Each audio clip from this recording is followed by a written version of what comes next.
Hey guys, welcome to episode 38 of my Warhammer Conquest series. Slightly delayed this week due to my local newsagents not being able to get hold of the magazine. Fortunately, my friendly local gaming store had a copy. Unfortunately, they're not open on Wednesday, so I was only able to pick it up today. If you are down in the Portsmouth or south of England way, check out A Fistful of Dice. They're my local gaming shop. They're a great shop. The ground floor is the shop, and they've got a basement which is dedicated exclusively to gaming. You can go in there, pay them a little fee, and you can rent the table for, I think it's £5 for 10 hours, which is the whole time the shop's open. I think it's £3.50 for 6 hours, or £3 for 6 hours, and then £2.50 for a short 2-hour stint. I'm not sure the exact price. I haven't been there, haven't played there in, well, that's not true. I played there last week, but I was playing in a tournament league which has a special rate no matter how long it goes. But they're a great shop. I like them. I am a little biased. I did help set up the shop before I had to move on for family reasons. But they are a fantastic place to go check them out. And they managed to get hold of a copy of Warhammer Conquest. If you're wondering why I don't buy it from them every day, because I do totally say support your local shop, it's because I've got this tiny little local corner shop and they're really nice and cool, and I want to support them as well. But that, and I'm lazy. I can't always get down to my local gaming shop. It's a bit of a trek for me. And as the channel name Wargamer Dad implies, I've got a family, and a lot of time I end up just having to be a family man. But anyway, better late than never.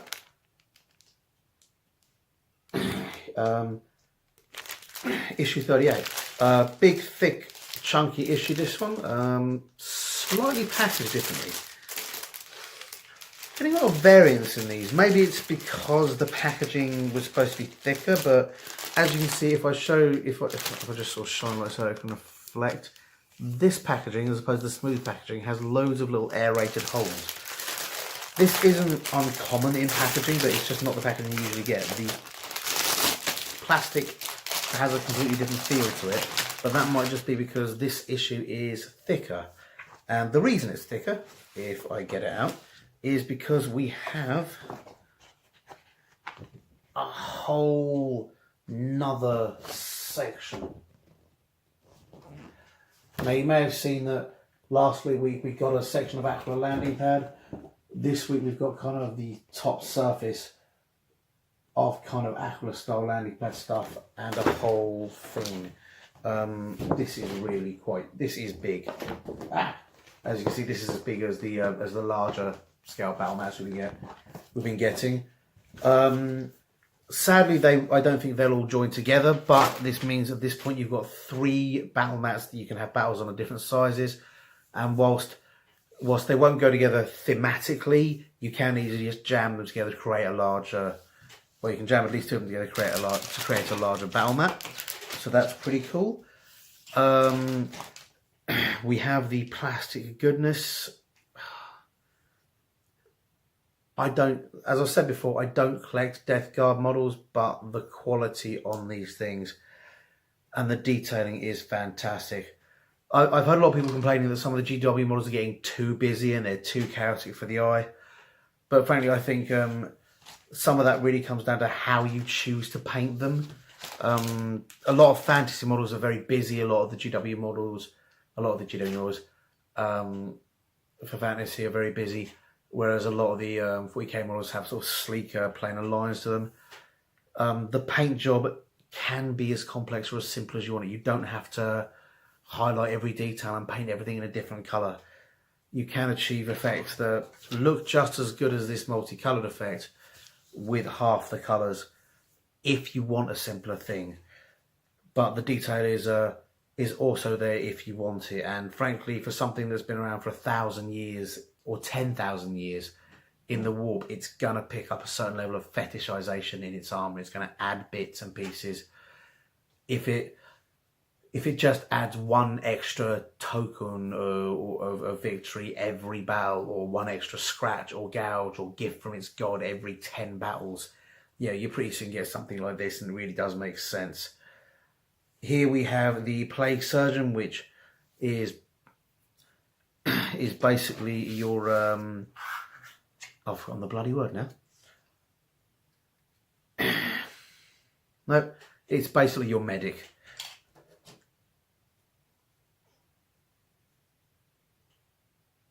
Sorry, bit of a twitch there. Apothecary. In the twitch, the word came to me. It's basically your apothecary for Nurgle. Not so much about healing people, more about spreading diseases and keeping them going. So, you know, we'll see what abilities he has when we open the book. And of course, let us not forget the base. I say that GW do some really nice bases, and a lot of people are sort of wondering about the new sizes they brought out a while back, you know, why they do 32mm where everything was previously 28mm. And frankly, I think the bigger bases allow them to make better figures, so I'm really happy with all the weird bases and base sizes do, so that's really quite cool. Ian, our spiritual liege, has once again deigned with his signature. You know, if it ever comes not signed by Ian, I'm just going to throw it in. Got Plague Surgeons on the first page. Again, just fantastic, really evocative artwork. Really twisted and effed up sugar on the front. Plague Surgeons were once apothecaries of the Death Guard, leading committed to protecting the gene set of their brothers. Now they are cruel, twisted versions of themselves. The fall of the Death Guard has transformed their once noble apothecaries from combat medics to cruel disease-carrying mutants. Hippocratic oaths long forgotten, their medical skills are now used to tend to and enhance many disgusting diseases and parasites that their brothers carry within their hideous, rotting bodies, and to steal gene seed from fallen foes. So their one line pretty much answers the question that constantly gets asked on the page on the forums: how do traitor legions keep their numbers up? They do it by stealing gene seed from their foes to enhance their numbers when necessary. So that's actually pretty cool. It mentions the Hippocratic Oath there. Weirdly enough, the Hippocratic Oath didn't used to contain that whole "thou shalt do no harm" bit. The actual Oath of Hippocrates was much more about you won't use your skills in competition with the guy that taught you. The whole "do no harm" thing was a myth and the thing that was added a lot later. I'm not even sure if modern doctors have to say it. It's a TV thing. But that being said, we're in a fantasy universe, so where else would you have a bit of fantasy? Infectious form. The bodies of plague surgeons are incubators of parasites and diseases. Every breath they exhale teems with infectious spores. I know a girl like that once. Any foes foolish enough to engage a plague surgeon will soon be riven by plague with rife infection. I guess if you get close enough for them to breathe on you. Mongol like candy. And yep, there's some classic looking artwork. The kind of very rough, hastily sketched, but kind of almost over detailed weirdness that you get from a lot of the old GW stuff. Got another bit here. Gene Seed Thieves. Plague Surgeon and his retinue search the battle for fallen space marines and their precious gene seeds. Plague Surgeons are instrumental in creating a new Death Guard, though the means by which they do so are foul and corrupt. Their surgical tools still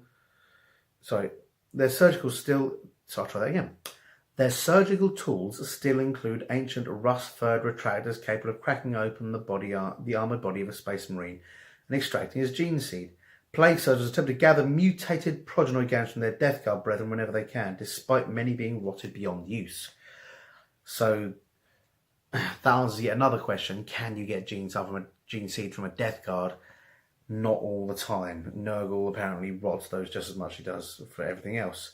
To make up for this, they gleefully fall upon the bodies of wounded or dying loyalist space marines, rip out their progenoid glands. This has earned them the eternal hatred of the Emperor Space Marines. Some of the stolen gene seed is used in the creation of new Death Guard. The fate of the rest is best left unspoken. So that's cool. I do wonder if other chapters do that. I wonder if you've got. I know with the Thousand Suns, you just have the Rubric Marines with the All Is Dust thing, but I'd imagine they create other Space Marines as just standard Zinchian Space Marines when needed. Cornate ones again, maybe they do, maybe they don't. It'll be interesting to see how a lot of the different chapters do that. I'm wondering if they'll cover that in this one, or if they'll consider doing another one after this. I mean, I'd like to see a second run of Conquest with different guys, but that'll be up to GW and how successful this one was. We've got beautiful details for the Plague Surgeon. And remember to keep watching to the end of the video, as there will be a competition, always is. You've got the Plague Surgeon war gear in great detail there. Got some fantastic paint work giving us an idea of what it's going to look like. Got that beautiful serrated surgeon's saw-like sword and all the stuff for Plague Surgeons. Next, the Emperor. Not as some people spell it, the Emperor, but the Emperor. The most famous, powerful human being to ever have lived, Kanye, I mean the Emperor of mankind, once presided over a period of enlightenment and human progress, the likes of which the galaxy will never see again. Oh, just knocked that, sorry. Unless we can get the Emperor back. It's got another bit here where it goes into great detail as to what the Emperor is, where he's from, whilst at the same time giving you practically no detail at all. It's very positive about the Emperor. It's worth noting that if you read the Horus Heresy novels, a lot of it goes into the harshness of the Emperor and a lot of the stuff he had to do to create his beautiful Age of Enlightenment. For example, the first wave of Space Marines were called Thunder Warriors, and they're an example as to why you can't implant the Space Marine genes into adults. Because yes, you get something big and strong, in some cases something bigger and stronger than a standard Space Marine. It also goes mental, murders everything, then dies. Despite this, the Emperor did it by the thousands, sent thousands of these Thunder Warriors to conquer.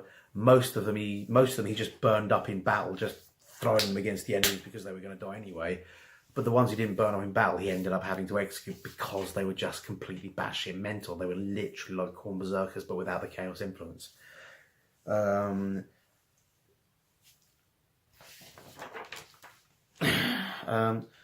got another bit here. Here you've got the Emperor in his full glory, looking particularly badass. I do wonder what they're going to make the Emperor look like, because if you look at this and you look at the Rogel Dawn model that's come out from Forge, well, the Rogel Dawn model looks very much like the Emperor. I can only assume the Emperor was just bigger. And yet at the same time, he managed to hide amongst humanity for thousands of years. Maybe he can change size, maybe it's just a psycho thing, who knows. The height of his power, the Emperor of mankind, was an imposing figure. He was larger and stronger and more powerful than even the greatest of Primarchs. Clad in armour of shining gold and carrying a flaming sword imbued with his psychic might, his very presence was inspiration enough to carry armies of thousands to carry his armies to thousands of victories across the stars. He was basically the ultimate badass.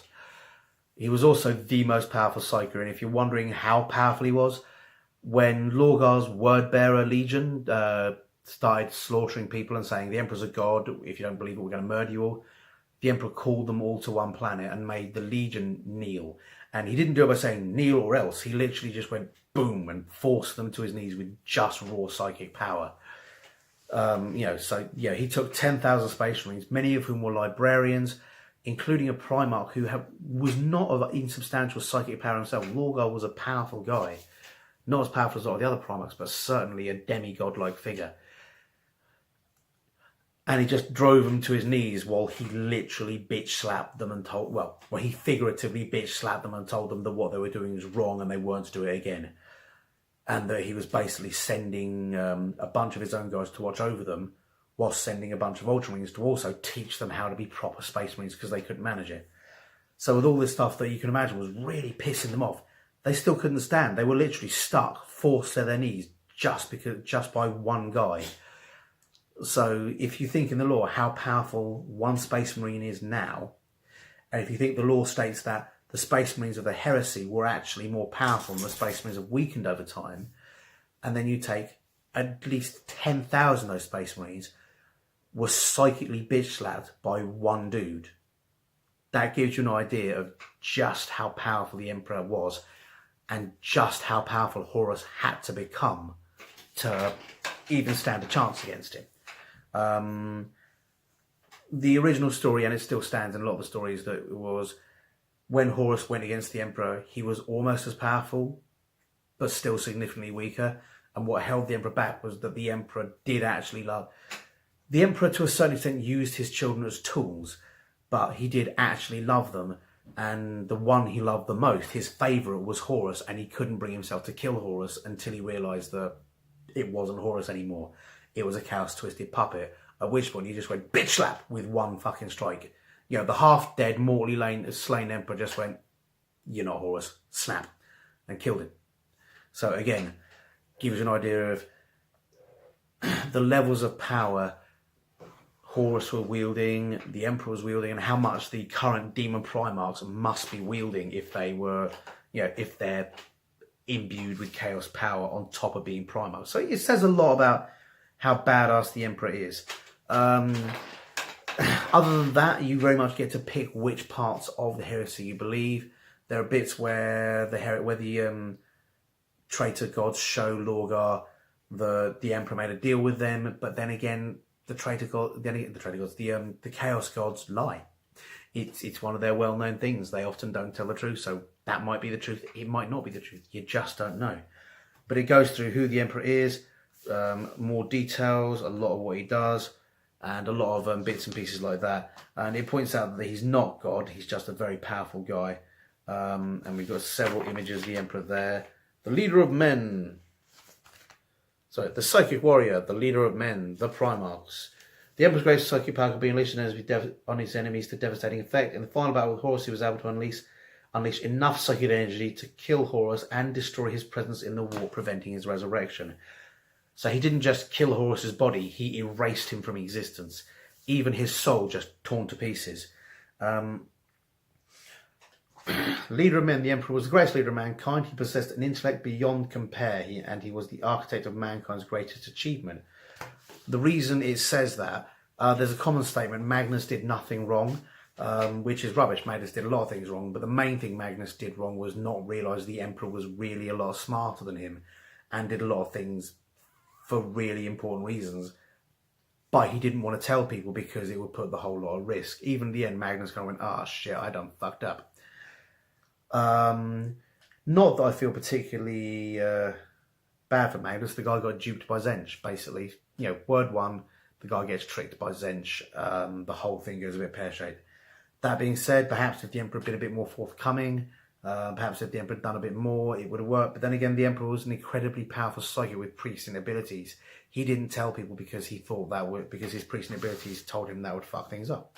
The Primarchs, the Emperor's greatest creations, the Primarchs, were made to lead humanity at the head of the Space Marine Legions. They were his gene sons, developed from the Emperor's own genetic code, each a unique combination of his own traits and abilities.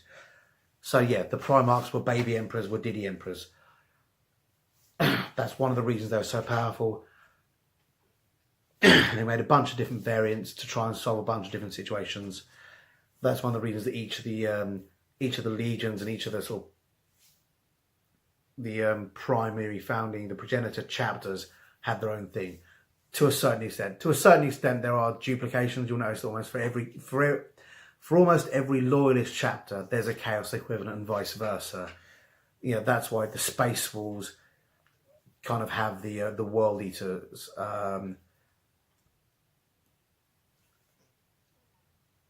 The Dark Angels, with their sort of pseudo-knightly, pseudo-monk-like religious things, have the Word Bearers.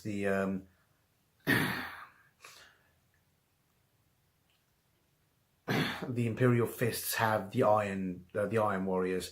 Each one kind of roughly covering similar things. Each one is actually unique, but there is a certain rivalry or opposition within the factions. Although some people think that with the Space Wolves, it's actually 1,000 Suns, because both are very mystic and acutely, you know, both very acutely mystic and magical style ones. But frankly, the 1,000 Suns and the Space Wolves are different enough that, like, you know, I kind of think it leans more towards the World Eaters. But again, the World Eaters were different. They were just savages. The Space Wolves are savages, but with control. But again, that's the point of having the loyalist ones and the traitor ones. There was some crossover, but where that crossover is really up for you to decide. Obviously, after that, we've got the how to build the Plague Surgeon. So that's really nifty. It shows you how to clip and where to clip. how to put it together. It is quite a complex model, so I would totally recommend reading that if you can. How to paint the Plague Surgeon. You start off green and then you paint it green. Then you've got the the little white. You've got the little white bit there to paint, and then all the other bits and pieces you can paint on there. You've got the metallics you can use. And remember, this is just a guideline. You don't have to paint it this way. If you look on the internet, there are dozens of other guys painting the models on these in dozens of other ways. So you can paint it any way you like, which equally applies to whoever wins the competition next week.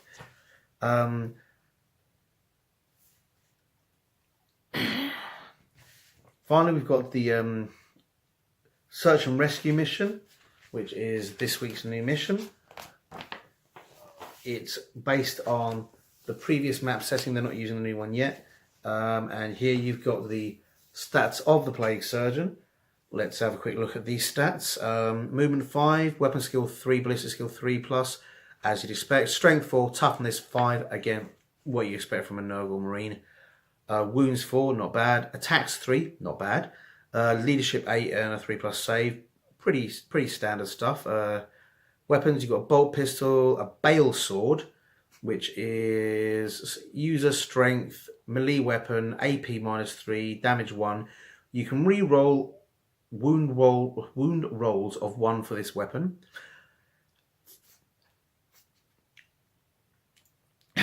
Blight grenade, yeah, your D6, strength 3, re-roll wound rolls of 1 for this weapon, and the crack grenade with its standard thing. Your abilities, disgusting resilient. Each time this model loses a wound on a 5+, this model does not lose the wound. That's a nasty ability. Particularly when you've got a 3-up, when you've got 4 wounds, that means that you've got 4 chances to undo those wounds at a 33% chance each time. Guarantee when you need it to happen, it won't happen, but guarantee when your enemy needs it to not happen, you'll find that it will. If we say on average, it probably means you can probably count this model as being pretty much a 5 wound model. You know, you can't bet your whole strategy on it, but certainly out of 4 wounds, the chances are it's going to re-roll one of those. Death to the False Emperor. For each hit roll of 6 this model makes in the fight phase, it can immediately make an attack against the same unit during the same, using the same weapon. These extra attacks cannot have more attacks, so that's cool. Given that you have 3 attacks, should you roll 6s, you could in theory get 6 attacks in total. Not likely, but again, a nifty thing. Tainted Narthecium. If you know how to pronounce that, post it on the comments. You may re-roll any disgusting resilient rolls of 1 made for friendly Death Guard infantry units within 3. If we quickly go down to the keywords, key faction words, Chaos, Nurgle, Heretic, Stratus, Death Guard, keywords, character, infantry, Plague Surgeon. It'll probably be down to an FAQ, but he is a friendly unit to himself, and he is within 3 inches of himself, so it's entirely possible you may be able to re-roll the disgusting resilient rolls for this guy as well. So you've got a 30% chance with a re-roll. I'm not sure on my compound. I'd have to work it out on my compound probability, but certainly that's really cool. Gene Seed Thief. Add 1 to all hit and wound rolls made for this model in the fight phase when targeting Adeptus Astartes infantry or Adeptus Astartes biker units. So basically he's a Space Marine killer. With that Bale Sword, you've got a -3, which means in close combat, Space Marines getting no armor save at all, and if he fails, you get to re-roll. So that's pretty fucking cool. For each hit of 6, you get an extra attack. you can see that under the right circumstances, this is really going to stack out to be a nasty, vicious model. Oh, another piece of scenery. They're kind of spoiling us. On the last page, we've got this, which is another piece of scenery. That's a crashed Imperial Aquila. It was available from GW as a separate piece of scenery. I don't know if it still is, but that's another piece of scenery that you can tear off. And let's have a look. Is that part of the...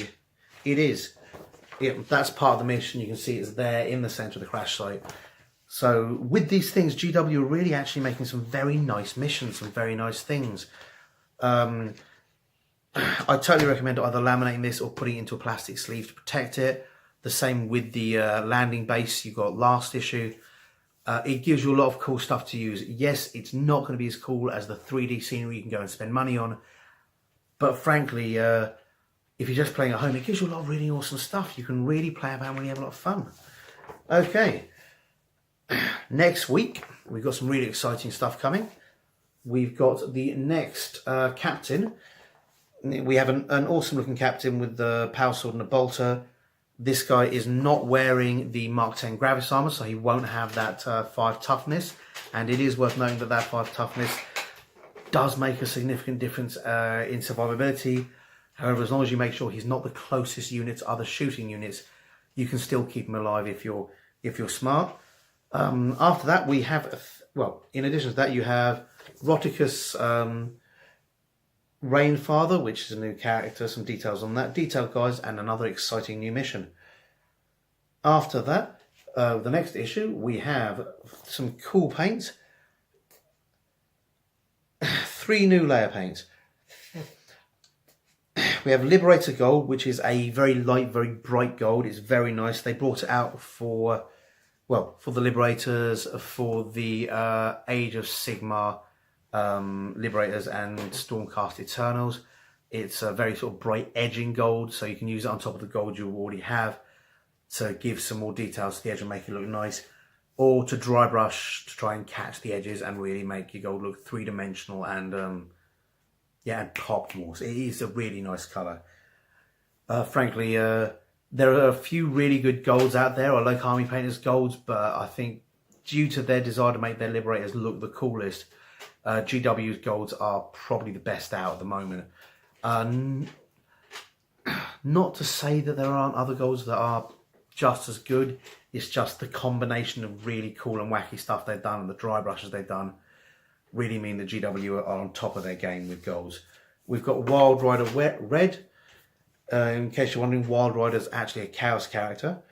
But again, that's a very bright orange red, as opposed to the red you already got. It's gonna allow you to do some highlights and get some really nice details there. And Stormhost Silver, which is again, it's a light silver as opposed to the dark metallic gunmetal color we already got, which is again going to allow you to do a lot of highlighting. So it looks like these 3 new layer paints are basically aimed at adding the next level of detail to your guys. So you've painted all the bits and pieces, you've done some washing. Now GW looks like they're going to be taking into the hand of highlighting. If you haven't done highlighting before, it's really simple. It's just painting the edges or minor dry brushing bits, but it really adds another sort of level to that 3-dimensional look. So you've got the washes to go in the deep areas and the highlighting to catch on the top, to catch on the raised areas, so that the model really looks more 3-dimensional. It looks more real from a distance, which is really good. In addition to that, it says you've got Demon Princess, so we need to do that, the history of Ultramar, and of course, as I said, painting highlights, which is where we're going in 2 weeks' time with issue 40. There are legendarily supposedly 80 issues, so in 2 weeks' time we will be hitting the halfway point. That's pretty cool. I'm hoping to have a giveaway for that season or something for that one that's a little bit special. Right, now we have 2 things to do. 1, if you want this dude, because I don't collect Death Guard, comment on the bottom of this video. I'll randomly select one of you and the winner will get this awesome dude. 2, because for, what was I, issue 34, which was 4 issues ago, we had a competition for these. And because I believe that's about the time the cat died, I totally fucking forgot. I totally choked on that one. Had an excuse still, But there were 4 comments on that. I rolled a dice, and James W. Brown, I think you've won something from us before, but if you didn't, these are now going to be on their way to you, and congratulations.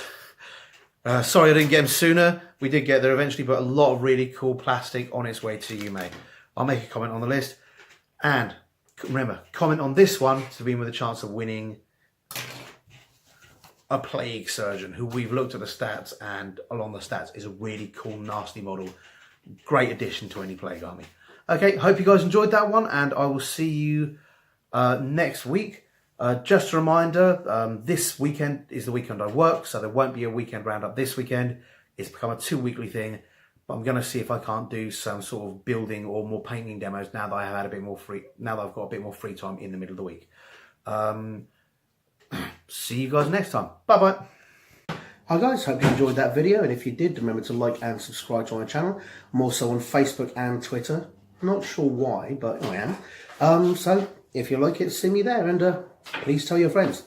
Thanks very much. Bye.